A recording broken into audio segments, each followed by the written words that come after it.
placer estar acá en un café de Cimne. El objetivo de hoy es presentarles un poquito las actividades que estamos desarrollando en Latinoamérica en base a proyectos de investigación junto a la red de aulas. En particular aquí tenemos presencia de 3 aulas: el aula de Perú, el aula de El Salvador y el aula de Cuba, y un montón de profesores que están colaborando en paralelo con estos proyectos, entre ellos el profesor Carlos Wester, que ya nos comentará y presentará unas imágenes espectaculares. Pero básicamente no los quiero entretener con la introducción. Hablaremos de 2 proyectos concretos en el marco de CIT, uno relacionado a monitorización de obras singulares en 2 temáticas concretas, una en edificios históricos del casco viejo de Cuba principalmente, y otra relacionado a conservación de patrimonio arqueológico en la costa norte de Perú. En posterior, y uniendo este proyecto con el otro, también presentaremos un estudio de vulnerabilidad de inundaciones que hemos desarrollado en una región de El Salvador muy azotadas por tormentas tropicales y con daños importantes, humanos y pérdidas en general. Primeramente, como veis, el logo de CIT está por delante de todos nosotros. Es el marco, la convocatoria PCI del año 2010, que nos ha permitido organizar esta acción, en el cual tenemos como director principal al profesor Daniel Di Capua. Tenemos un director iberoamericano, pero tenemos la colaboración directa de la red de aulas, en concreto de la Universidad Pontificia Católica del Perú y la Universidad Central de las Villas. Básicamente acá nos encontramos con una temática que tiene muchas problemáticas por resolver, digamos. Hay problemas de inundaciones, hay problemas de erosiones, hay problemas de monitorización de estructuras. Hablamos de estructuras generalmente construidas con adobes naturales no cocidos, que estamos hablando de antigüedades que van desde el año 100 después de Cristo hasta el año 1400, 1450 después de Cristo, ¿no?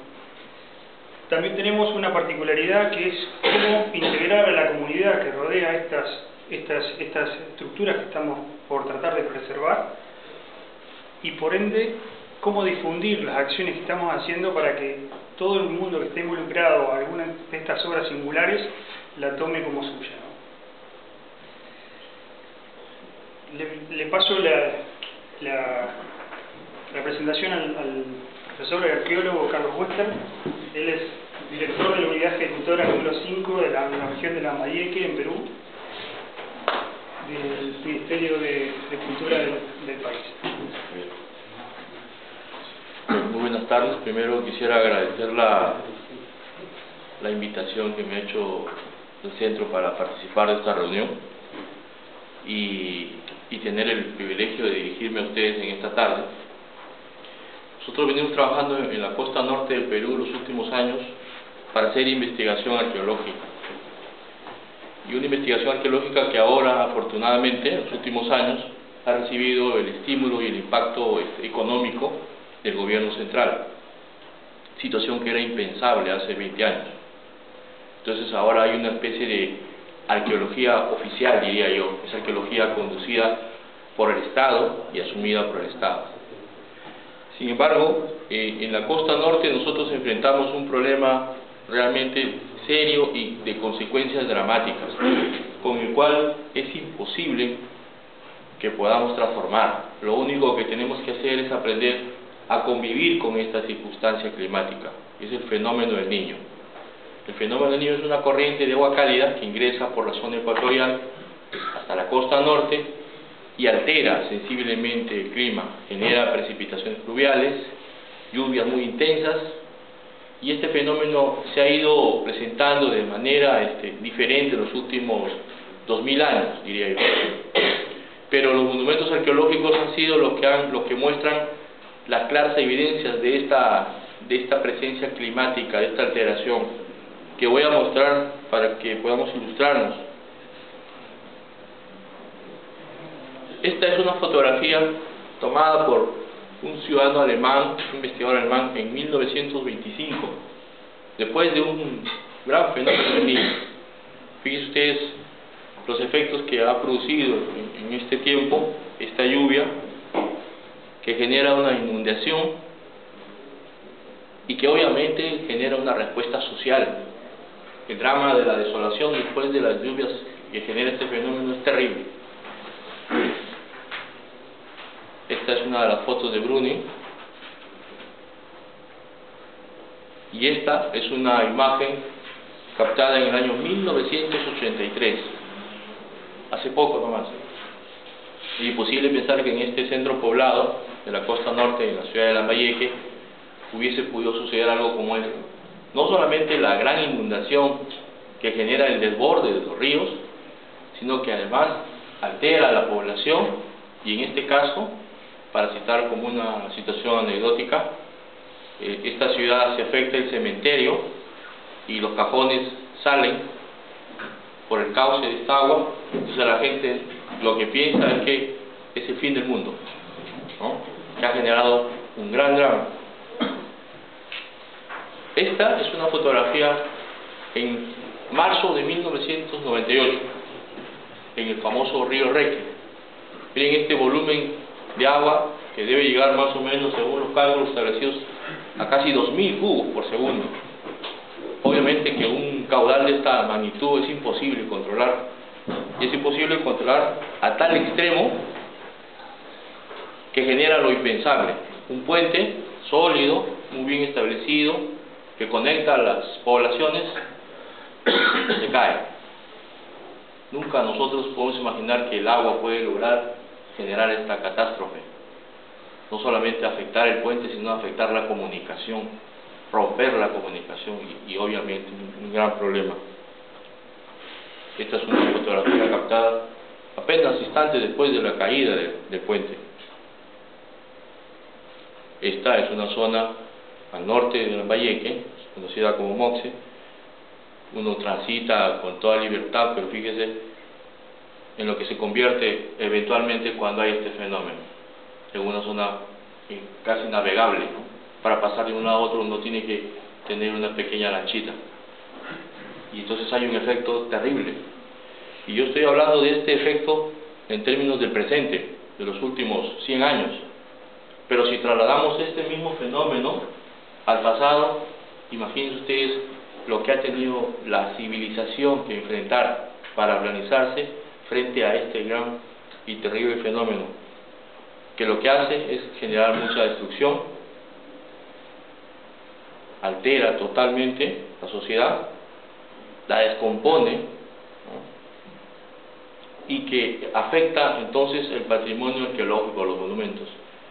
Es una plataforma de adobe masiva, más o menos de 100 metros en la base, con unos 40 metros de alto, que si uno va tradicionalmente la encuentra casi desértica, pero que cuando llueve con este fenómeno se transforma en un paisaje diferente, y obviamente la altera y acelera los cauces que discurren en torno a ella.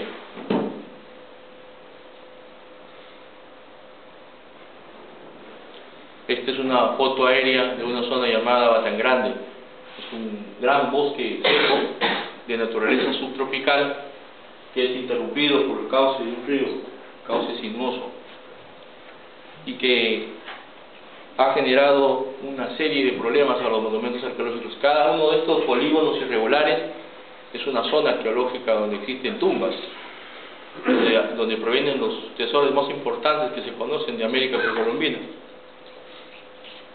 Entonces uno ve este territorio y cree que es la zona de la selva, y esto está en la costa, está apenas a unos 30 kilómetros del litoral del Pacífico. Entonces este cauce genera la alteración y la destrucción de los monumentos arqueológicos como estas huacas, que están expuestas de manera directa a la afectación del río. De todas maneras, tarde o temprano, el cauce de este río va a destruir la huaca. Es inevitable. Esa es una circunstancia que, bueno, si hubiese un proyecto, si existiese una posibilidad de estudiar de manera científica el cauce para garantizar su reencauzamiento o para controlar este volumen, Entonces podríamos mitigar el impacto, que de todas maneras se va a dar. Y lo que se perdería no solamente sería un edificio, una construcción, sino lo que se contiene dentro de ello. Las zonas con pinturas polícromas, ¿no?, que están debidamente registradas. Las tumbas, por ejemplo esta, es una tumba que proviene de esa huaca que acabo de mostrar, excavada por el doctor Chimada hace 25 años aproximadamente, y que como esta deben haber decenas de tumbas de personajes de la élite de aquella época, y que seguramente debieron tener este tipo de presentación. Este es un caso típico de una destrucción que se ha originado hace poco, en 1998. Una fotografía tomada por Bruni. Esta es la huaca llamada El Taco. El río este que mostré del caudal de más de 2000 cubos sale de su cauce y enfrenta el monumento, y lo que la sociedad construyó en 100 o 200 años, la naturaleza lo destruye en horas. Y entonces ahí estamos frente a una disyuntiva. ¿Qué hacer? ¿Cómo usar todo nuestro conocimiento? ¿Cómo hacer para que nuestra sabiduría y de manera interdisciplinaria podamos resolver estos problemas que afectan no a la historia, ¿no?, afectan al presente? Esta huaca, esta zona arqueológica se destruyó en menos de un día, y con ella obviamente los tesoros y las tumbas y todos los objetos que el pasado guardaba, ¿no? Y esta es una zona arqueológica llamada Tucumán. Son casi 200 hectáreas de área construida, un verdadero desafío de la construcción, casi una especie de valle de pirámides en torno a una formación natural que se transforma con las lluvias. La vegetación cambia el paisaje, y por supuesto las poblaciones también se afectan con estas lluvias. Entonces lo que se expone a la destrucción son estos elementos que están ahí, los relieves de barro, que presentan un poco la cosmovisión del hombre de aquella época, que están expuestos a este proceso de destrucción que ya lleva casi más de 1500 años. Entonces, no solamente son los monumentos arqueológicos. Este es el Museo Bruni, donde yo he trabajado los últimos 20 años. Es un edificio de concreto armado, construido en el año 1966. Primero tenía otro local, en una casona antigua, y luego en 66 se pasa este edificio. Fíjese lo que pasó en el año 1998 con el fenómeno del niño. Esta es una foto de las paredes en el cuarto piso del edificio.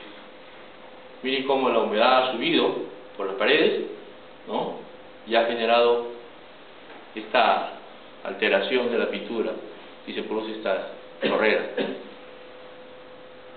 O cómo altera los bienes arqueológicos.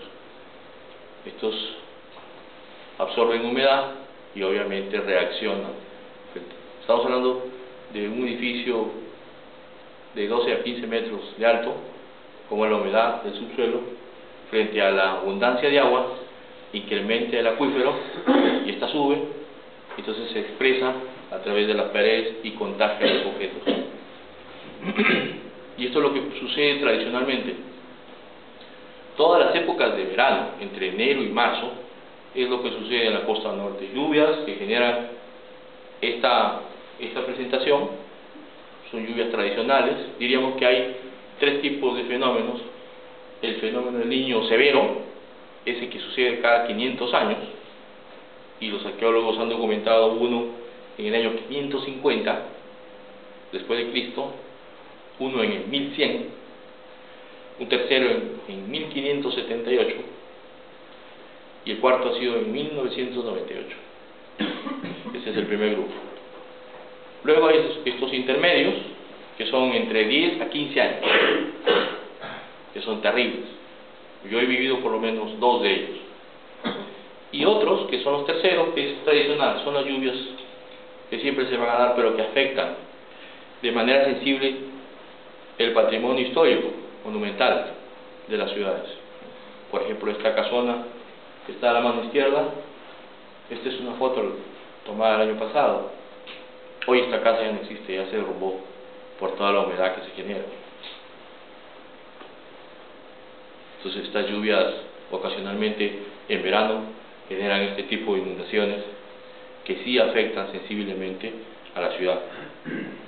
Pero ese es entonces el drama de la destrucción generada por el fenómeno del Niño.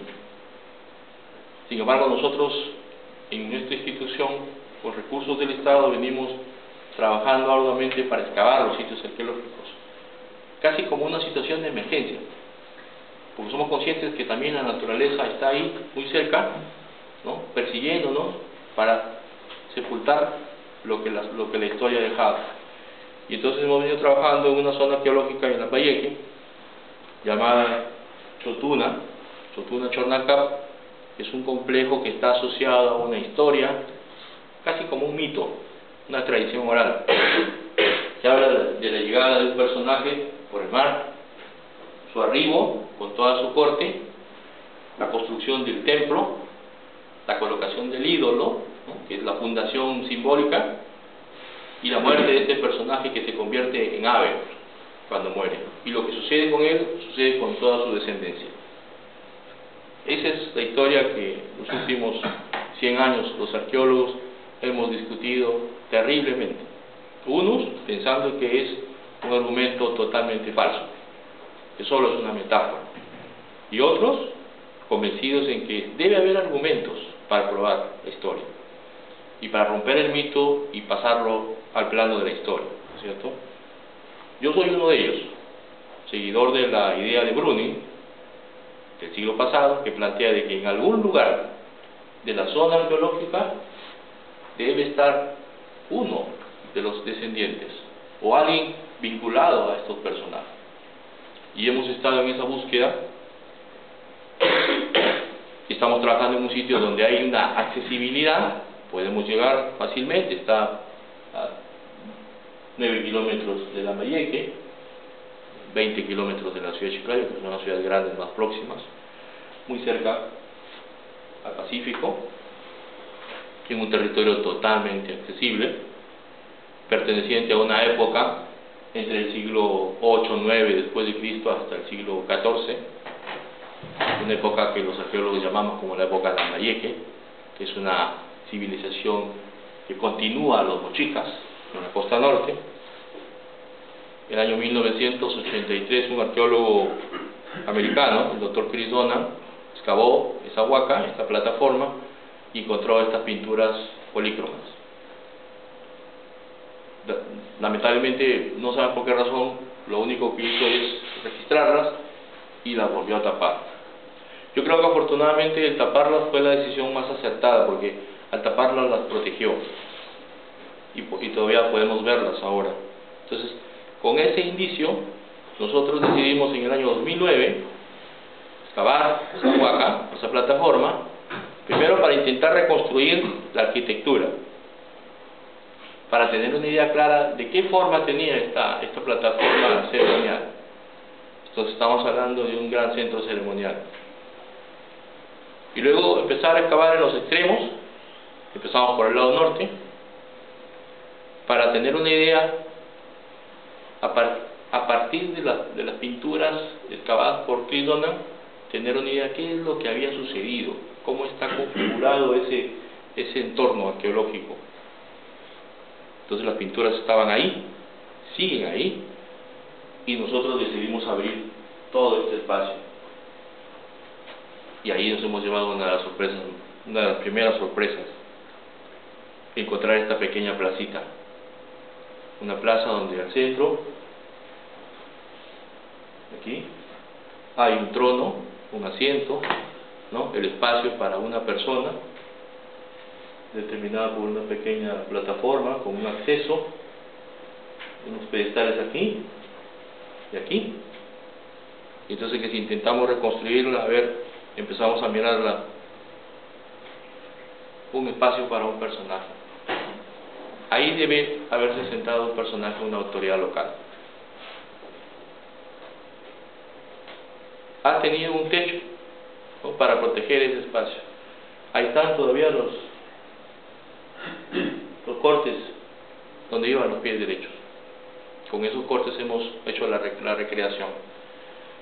La plataforma con las banquetas, ¿cierto? Y a los costados los pedestales para los vigías o para los vigilantes. Esa arquitectura nos permite una lectura racional, pero una arquitectura racional no solamente a la organización del espacio, sino a la función o al significado que debe tener. Entonces apostamos por una propuesta de que este es un espacio donde un personaje central, una autoridad local, se reúne con diferentes personajes parciales con los quienes toma decisiones con respecto, por ejemplo, al tema de la agricultura, ¿no?, a la siembra, a la cosecha, al manejo del agua, a la administración de la misma, a la construcción de otros edificios, pero sobre todo también a los sacrificios humanos. Un tema que puede resultar polémico, pero va a ser necesario introducirlo. Pero empezando a entender entonces esa lectura racional del espacio, entonces empezamos por los pedestales. El ingreso tiene dos pedestales, uno a cada lado. Cada uno de esos pedestales tiene esta forma, ¿no?, geométrica, uno a cada lado. Si yo tengo una visión de ambas partes, entonces lo que tengo es esto. Y este es un símbolo muy importante en América Andina. Todas las sociedades de América Andina han coincidido en esta forma para establecer a partir de ella un mensaje. Y esta se usa, por lo menos en los Andes centrales, para los ejes de orientación. Siempre marcan la orientación, marcan los escenarios, también los escenarios estelares, y marcan un calendario determinado por la presencia del Sol y la Luna, dos elementos importantes en la vida de estas sociedades.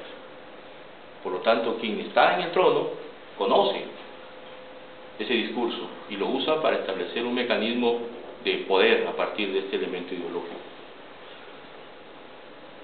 Afortunadamente, cuando en arqueología suceden estas evidencias, van sucediendo de manera continua, y este, por ejemplo, es un objeto que proviene también del trono, de una imagen representada.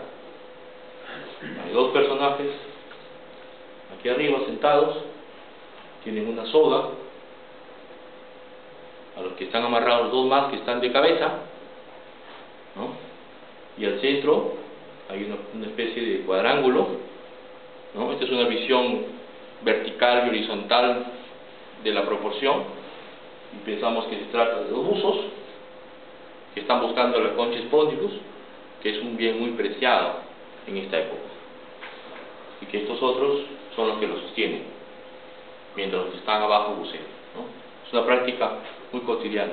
Y la concha spondylus no es un producto propio de la costa norte del Perú, proviene del Ecuador, y solamente se puede encontrar en la costa norte del Perú, eventualmente cuando hay el fenómeno del Niño.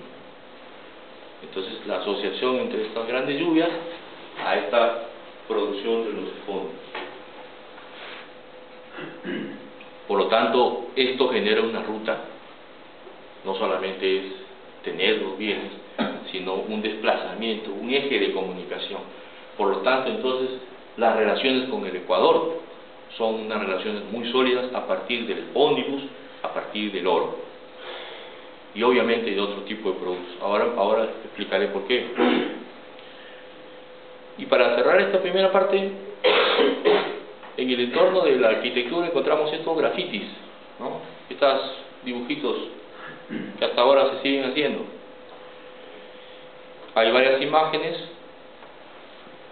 muy conocidas algunas, pero veamos, a ver, esas dos primeras son de personajes de los cuales no hay discusión.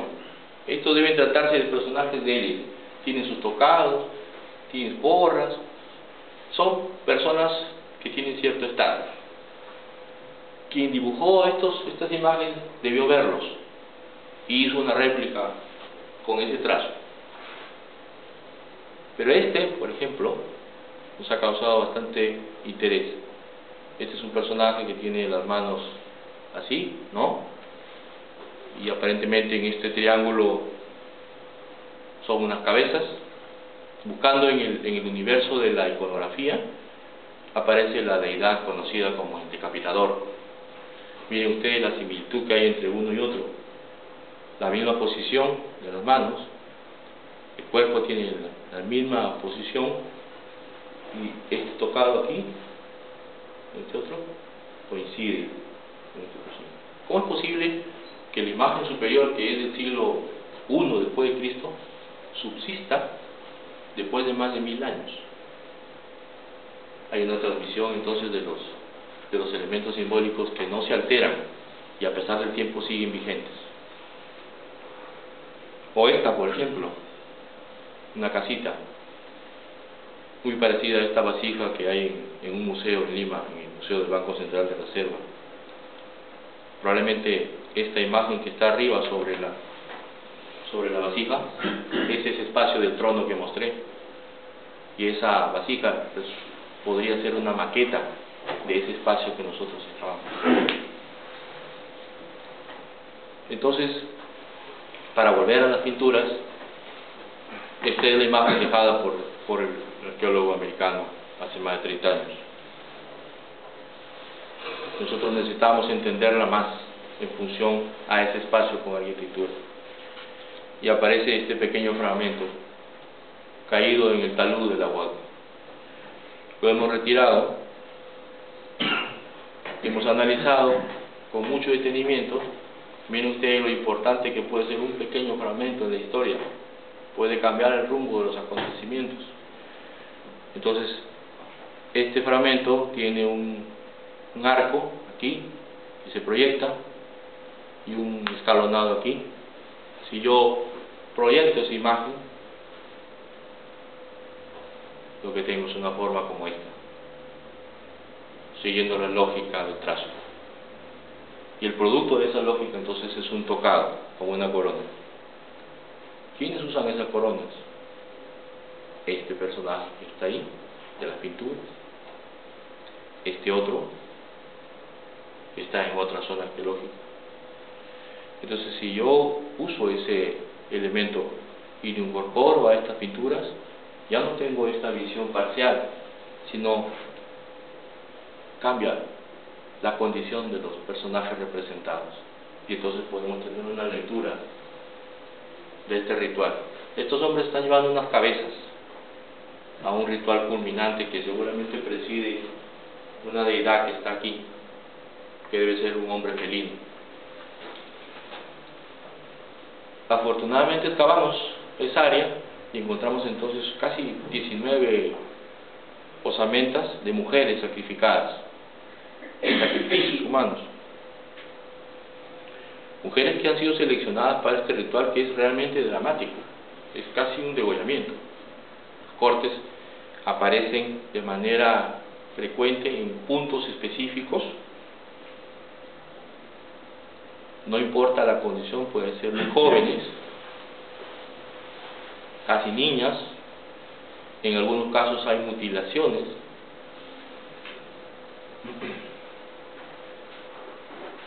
No tienen ofrendas, salvo una concha de espóndilos en las manos, pero no tienen vasijas, no tienen objetos de valor.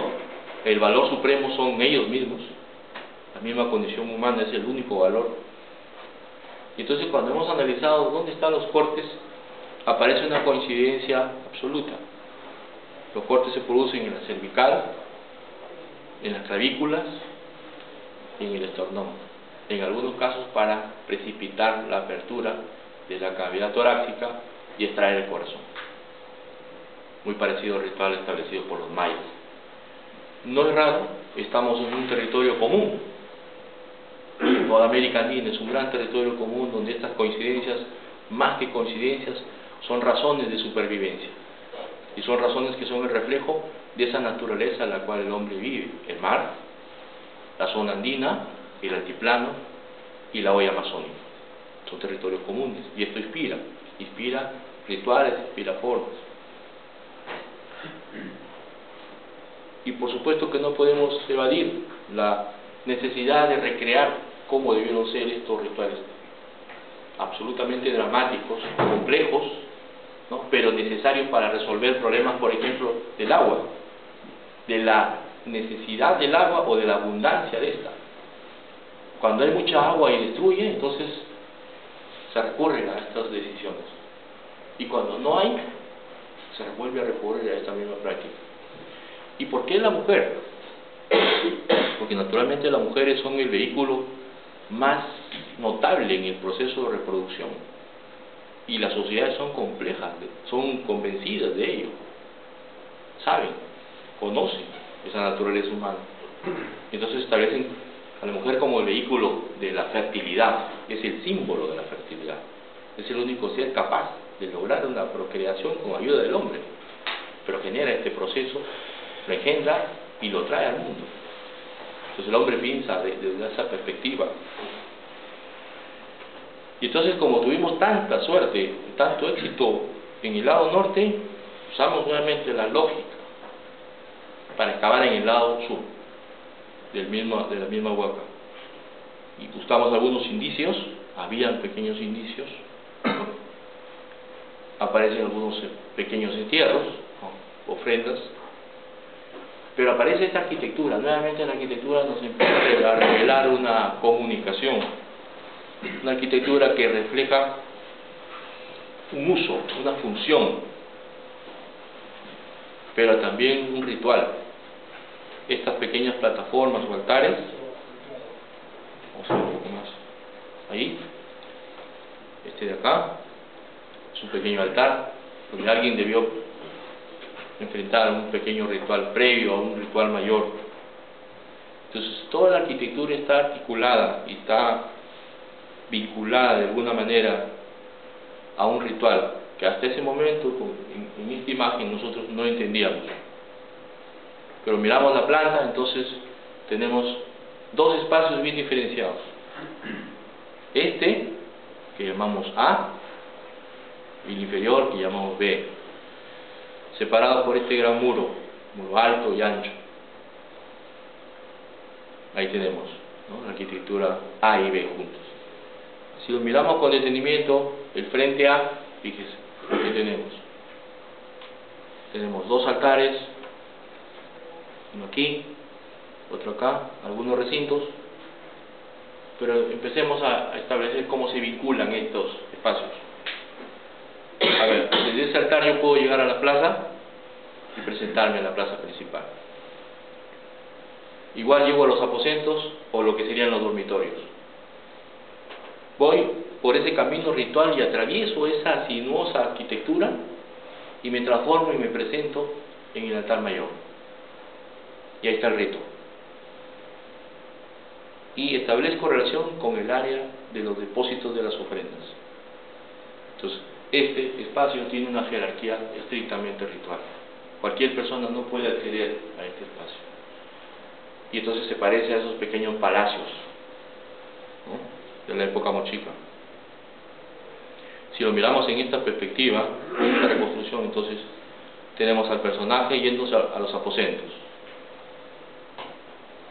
¿cierto?, al personaje dirigiéndose a la plaza principal con un acceso muy restringido,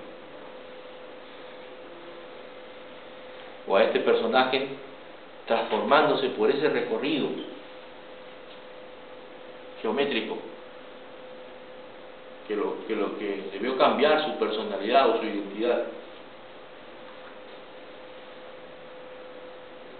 o a este mismo controlando los almacenes donde se reciben las ofrendas. Entonces, quienes hicieron esta arquitectura debieron ser totalmente conscientes de esos vínculos de los espacios. No son producto de la casualidad, conllevan a un ritualismo permanente. Con el espacio B no sucede lo mismo, es muy simple. Desde cualquier punto que yo esté en la plaza grande, voy a estos espacios para obtener bienes. Y lo que tenemos son cocinas, almacenes para alimentos. Entonces complementa la visión del palacio, el área ritual y el área festiva, diría yo, ¿no? Entonces ahora tenemos una mejor perspectiva de esta arquitectura, pero lamentablemente hemos tenido que taparla, porque si dejamos así, la lluvia, el agua la va a desaparecer. Pero antes de taparla, entonces decidimos excavar un área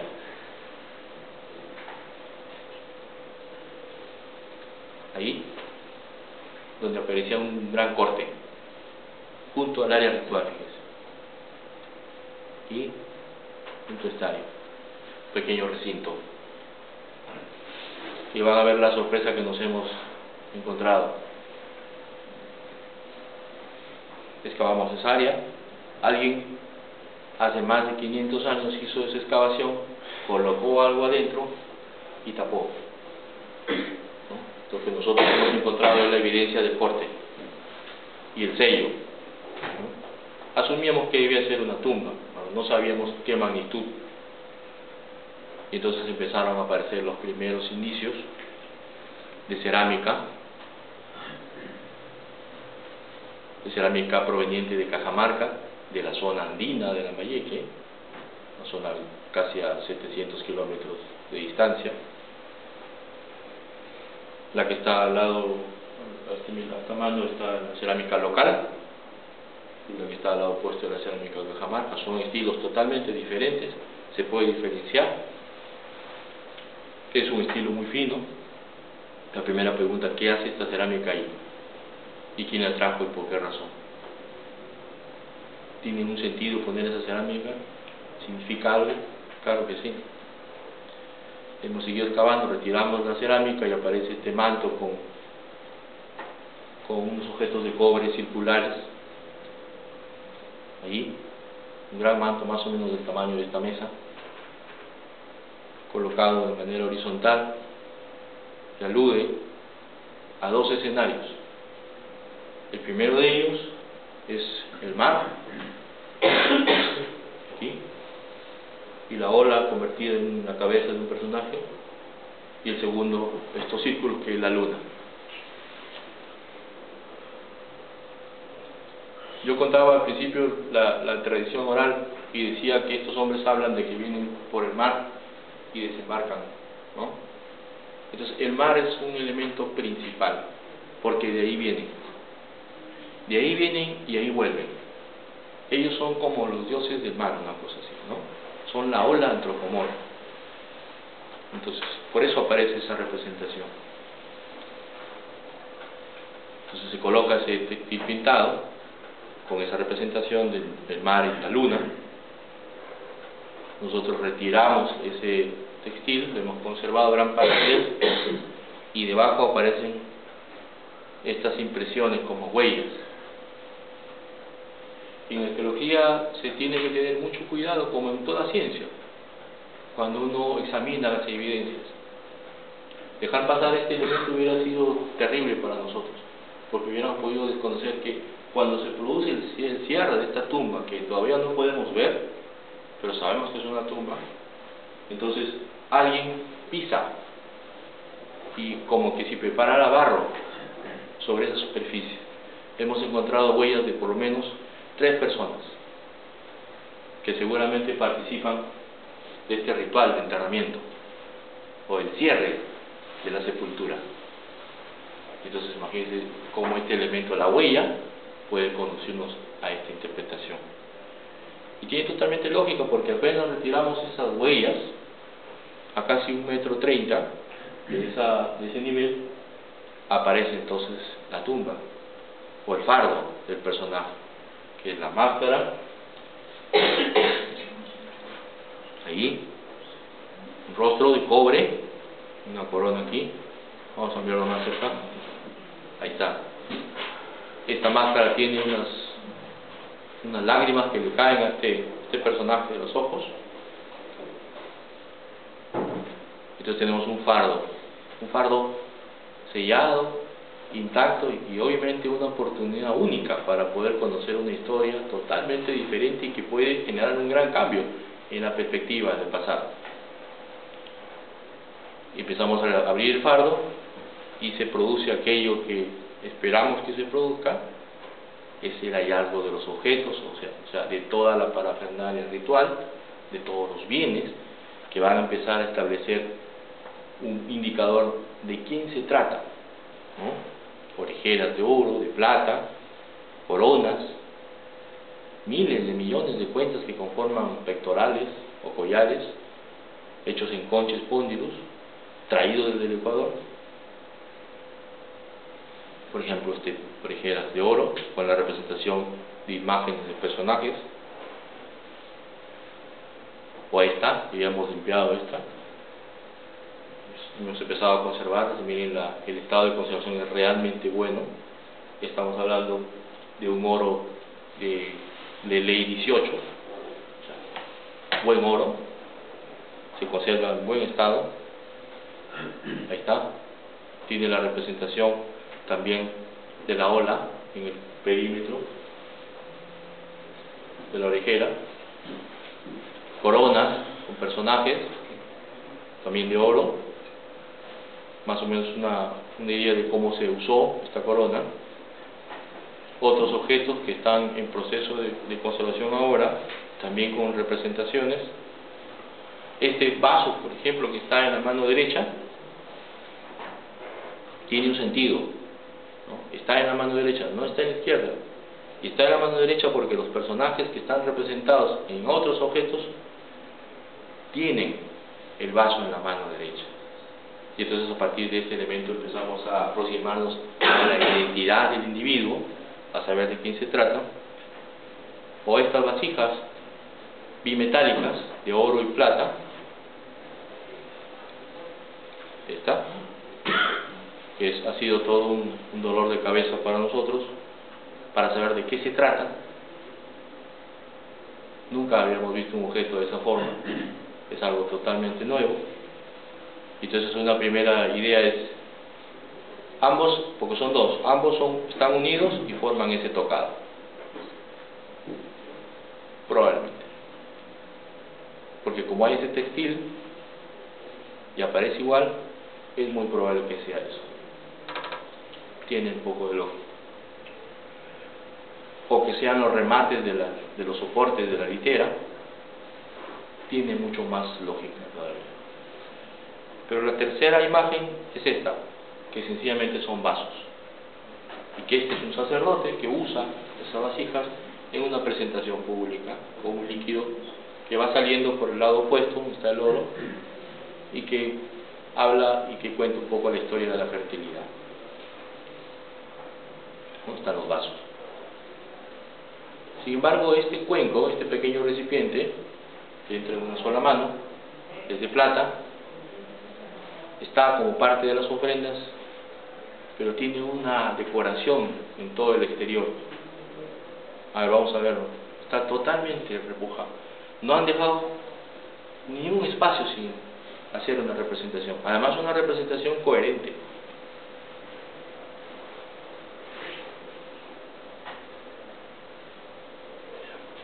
No sé qué pasó hoy, no sé.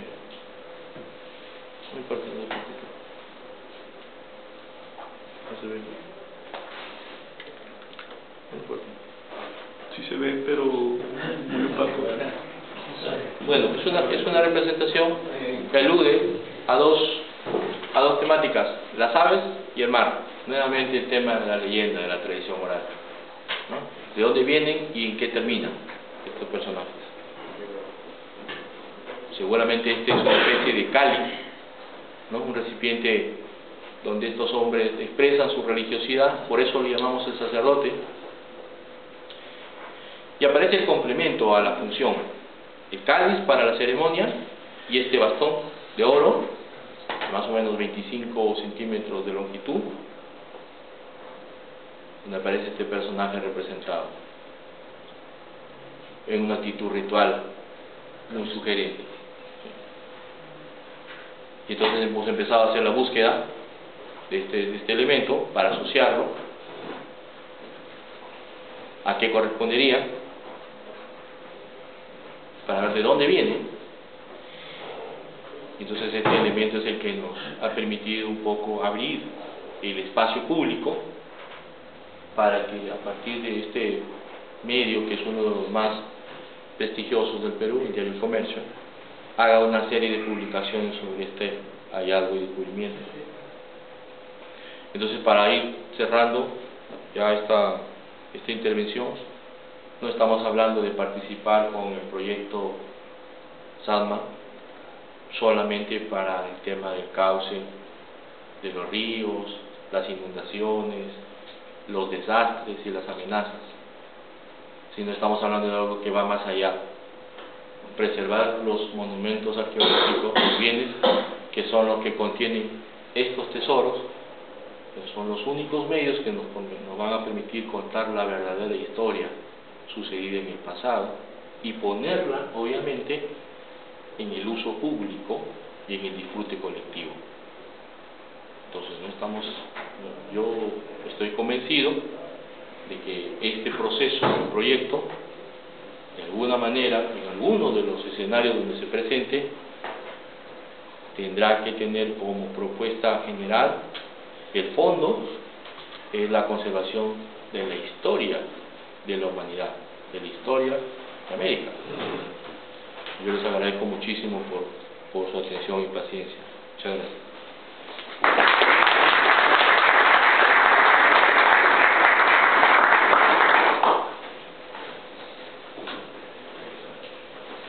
Bueno, volviendo al proyecto, básicamente, cuando nos enteramos de lo que estaba pasando en Perú, dijimos, bueno, tenemos que ir, y decidimos hacer una de las reuniones del proyecto precisamente en Perú. Pero en vez de hacerlo en Lima, que era el origen de la reunión, decidimos ir directamente a los lugares donde están estos yacimientos arqueológicos. Simplemente comentar, el profesor se refería a este sector dentro de la cronología de años, ¿no? Nosotros fuimos más allá, digamos, atacamos este sector y este sector. Por eso decía que íbamos desde el año 300 después de Cristo en adelante, ¿no? Dentro del proyecto se hicieron innumerables reuniones, ¿no? Difusión, actividades de difusión, tratar de conocer quiénes son los jefes de estos sitios arqueológicos, los que tienen el poder de decisión, qué piensa la sociedad, rectores, directores de museo. Y bueno, dijimos, bueno, ¿a dónde vamos, no? Decidimos trabajar sobre estos 7 puntos de interés, ¿no? Empezamos en la zona norte, donde visitamos 3 complejos, inclusive el complejo que estaba presentando el profesor.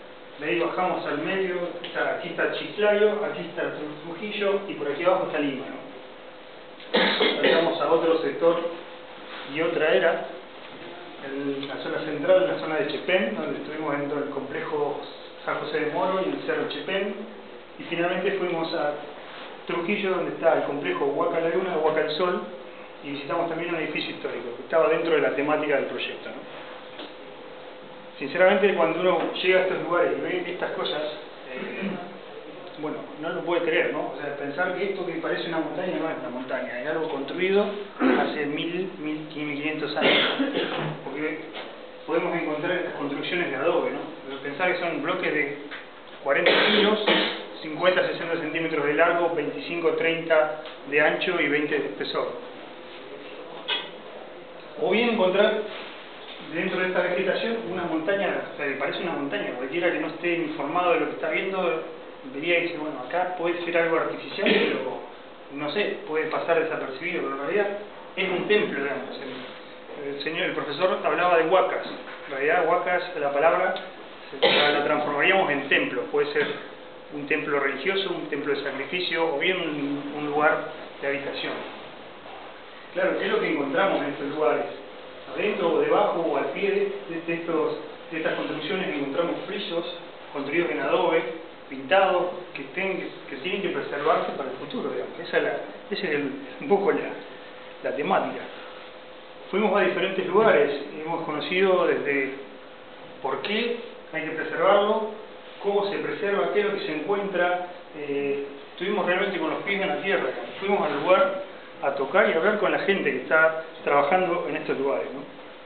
Hemos escalado uno de los lugares, era un cerro, nos ha tocado escalar, estábamos a varios metros con algunos compañeros con un poco de vértigo, pero bueno, entre ellos hay uno que no quiero mencionar, que estaba caminando con un poco de vértigo, el profesor Recarey, Pero bueno, y finalmente llegamos a Trujillo, en el cual nos encontramos con uno de los sitios turísticos de mayor atracción hoy por hoy de Perú. Digamos, que evidentemente está Machu Picchu, Nazca, pero Trujillo atrae muchísima gente.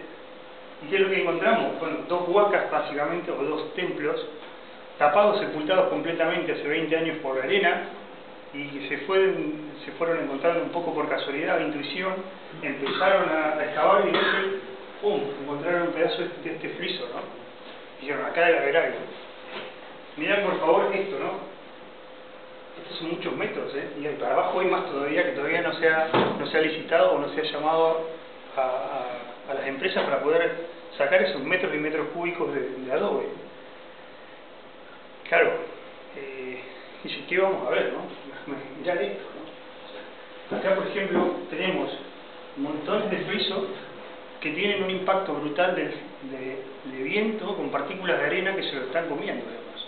O sea, estos señores hoy por hoy tienen decisiones que tomar. ¿Qué hacemos? Los descubrimos, sacamos fotos y los tapamos, o construimos algo para desviar esos flujos de aire con arena, por ejemplo. ¿Cómo sería de acá a 10 años la preservación de este mural? Mirá lo que es esto, ¿no? Son muchísimos metros de estructuras completamente decoradas, construidas en adobe crudo, lo vuelvo a repetir porque es muy importante. Y claro, las reconstrucciones hablan de esto, ¿no? Nosotros estábamos viendo esta foto de aquí. Caminar por estos lugares, realmente uno hace una abstracción, ¿no? Es como que se va de... O sea, no puede creer realmente que está tratando de aportar algo para esto, para preservar esto. Claro, enfrente no queríamos dejar de mencionar, hay otra estructura similar. O sea, pensar que acá hay 150, 200 metros por 50, 60 metros de altura. O sea, evidentemente en Egipto hay una construcción piramidal muy conocida, en México también. En Perú, se las presento, Costa Norte, adobe. ¿Qué es lo que se encuentra? O sea, aquí volvimos a Lima, acá ya estamos en Lima. Bueno, no dábamos crédito a lo que estábamos viendo y nos llevaron a ver realmente las vasijas, tocar las vasijas que estaban ahí dentro, ¿no? ¿Qué es lo que hay que preservar? O sea, con el programa que estamos, en el proyecto que estamos tratando de armar, básicamente tenemos dos temáticas: Perú, arqueología; Cuba, edificios patrimonio histórico. Pero claro, lo que pasa es que en la arqueología no sabemos qué hay adentro. Esto es lo poco que rescataron de todo lo que hay, ¿no? No podemos dejar de mencionar que estuvimos en el Aula Simne. Aquí, para los que no conocen el Aula Simne de Perú, se las presento, ¿no? Por supuesto, el profesor Quino, Helbert, Rosendo, el aula de formación, alumnos trabajando, más alumnos trabajando. Bueno, esta foto es medio... una de las fotos que nos tomaron para las publicaciones que salieron a lo largo de la gira que hicimos. Salimos en 3 periódicos, la verdad. Hicimos contacto con 7 museos nacionales, direcciones de protección, rectores de universidad, profesores de universidad, prensa local. Bueno, la verdad nos hemos divertido. Parte de las notas de difusión, ¿no? Aquí estas son las 2 que están publicadas actualmente. Periódico La Primera, pero claro, dentro de todo esto que estábamos viendo, cuando llegamos ahí vimos que era una de las temáticas prioritarias, la inundación, los problemas de inundación. Automáticamente lo vinculamos con este otro proyecto, que se llama el Proyecto BIS, que es el que estamos haciendo en El Salvador. Sinceramente, la primera intuición es unirlos. O sea, tenemos que crear módulos separados, pero unirlos para tener otro nuevo proyecto. No sé si será el marco de la ESI, un proyecto privado, un proyecto europeo, una fundación americana, pero bueno, tenemos que estar preparados para eso. ¿Por qué digo esto?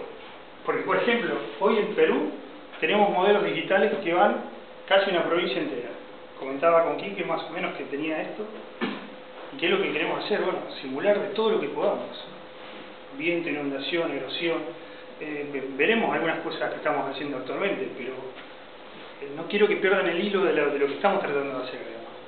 Necesitamos el apoyo de todos vosotros para poder seguir tirando adelante estas cosas, ¿no? Realmente, de paso la posta del profesor, el profesor Carlos Recaray también nos va a presentar la parte de los... Esta es la parte de Perú, no nos olvidemos la parte de Cuba, que también es muy importante. participar en el proyecto? El hilo conductor del proyecto inicialmente eran cuestiones de instrumentación, monitorización y conservación del patrimonio. En el caso de Perú, como decía Javier, era para sitios arqueológicos, en el caso de Cuba era de obras patrimoniales. Nosotros buscamos apoyo para financiar determinadas acciones en Cuba de cada una de las oficinas del conservador, del historiador de la ciudad de La Habana, el conservador de Trinidad y otras ciudades, donde fuimos haciendo reuniones locales para sumar fuerzas y en función de eso ir identificando diferentes obras que de una u otra manera nosotros habíamos estudiado previamente y que formaran parte del futuro proyecto, que es la continuidad de las acciones al que estamos presentando hoy, que era una iniciación de proyecto de iniciación de acciones para desarrollar un proyecto de mayor envergadura. Bueno, hicimos acciones en Trinidad, que es una de las vías más antiguas de Cuba, en el caso de Ciudad de La Habana, y Cienfuegos, que es una ciudad un poco más moderna. Sobre esa base, ahí está la implementación en Cuba del proyecto, es decir, las acciones de cada una de las reuniones en cada uno de los territorios. La última foto, la más grande, aparece Eusebio Leal, el historiador de la Ciudad de La Habana, que es premio Reina Sofía del 2007, hace la coincidencia que dentro de la inserción del proyecto fueron sumándose personas. También en Perú, una de las personalidades de arqueología que participa junto con el profesor Carlos Huerta es un arqueólogo que también es premio Reina Sofía, que son avales al proyecto. Estamos